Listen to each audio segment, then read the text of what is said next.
بختورم که هامنو مردم کرد که هامنو میلکان خوام خاکی کردستان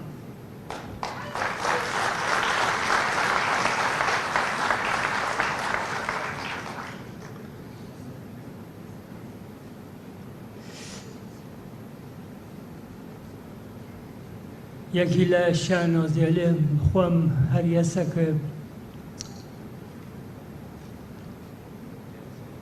لعمر و زندگی هنریم و علمان یه هنرمند کرد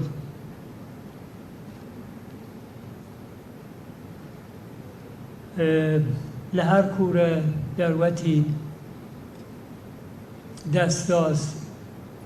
لهر کوره دنیا که دستلاتی داشتم سعی کردم هنر کرد فرهنگ کرد و موسیقی کرد نشان دهم.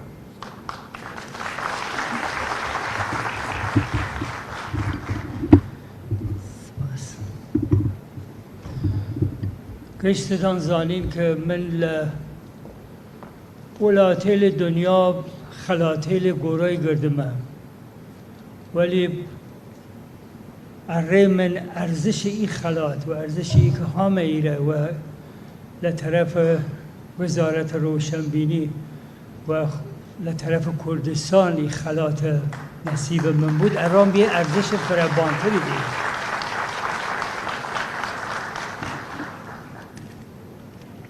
دید.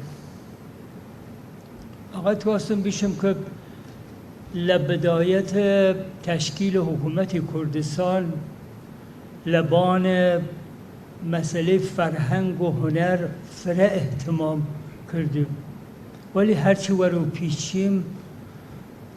یه اهتمام هی کم بود. نو رادیو تلویزیونگی قورانیگی سوک و مبتذل فره پخش بود و یه اره کردستان خبر خوبی نیه. درست مسئله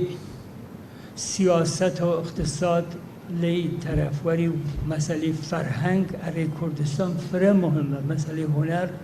اره کردستان فره مهمه. بر صورت